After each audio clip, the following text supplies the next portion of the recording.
Good morning, everybody. How you doing?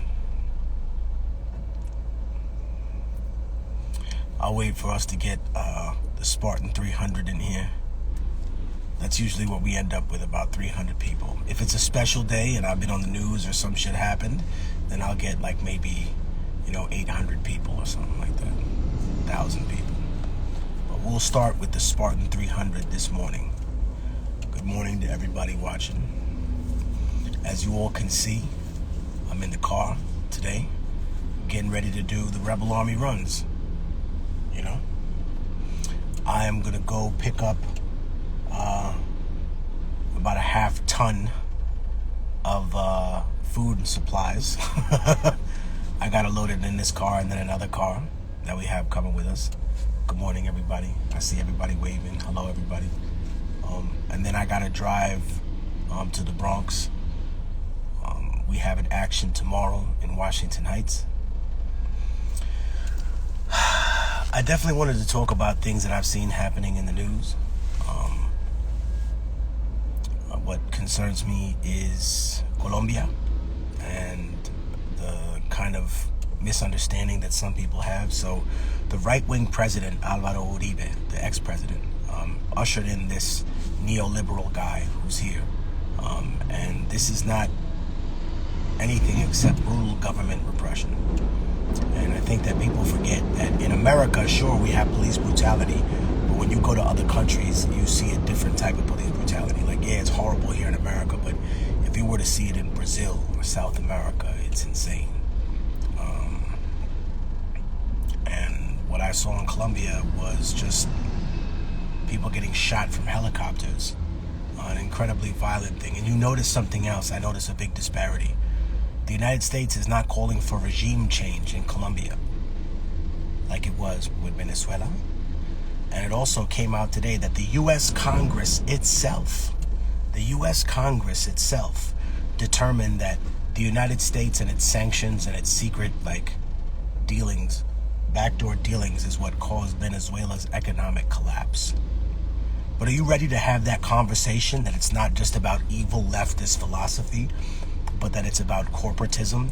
You see, the United States doesn't care if you're a socialist government or a capitalist government, as long as it can get access to resources.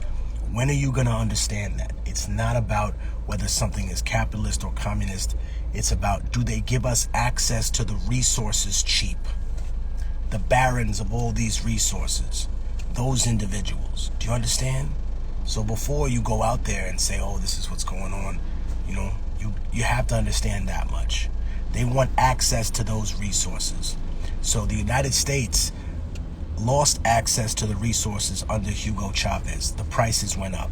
The oil industry was nationalized.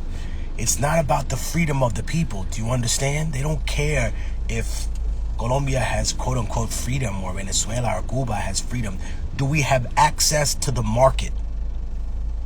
Yes? Cool. Then we're cool with you and you can treat your people however bad. They're not screaming for democracy in Saudi Arabia, are they? No. So that's what the United States government is not screaming for democracy in Saudi Arabia. Of course not, because the system there benefits them in a geopolitical manner. Do you understand that the higher you get, the more you have to compromise morals, right? That's the way elite people and people who are multi-billionaires think. They think, what, am I going to let a $100 billion deal fall apart because this guy's a murderer or because he touches kids? No, there's too much money on the table. That's where you compromise your morals. You understand? That's where there are no morals. I love you guys, man. I'm about to get out of here. We're getting ready to go to the Rebel Army runs today, and we're making moves. I appreciate the love and support from everybody. And my heart breaks for Colombia, but we notice the big difference now, and we see what the reaction is, right? It's not about humanitarianism or anything. It's literally about controlling the access to resources. So they don't care what kind of government you have. Do they have access to the resources? Fine, we'll tolerate whatever, as long as it's not too blatant. It's very sad. I love you guys. I got to get out of here. I got to drive out. But I'll post this live, and I'll just say I appreciate everything that you guys are doing. Peace. Rebel Army runs. We out.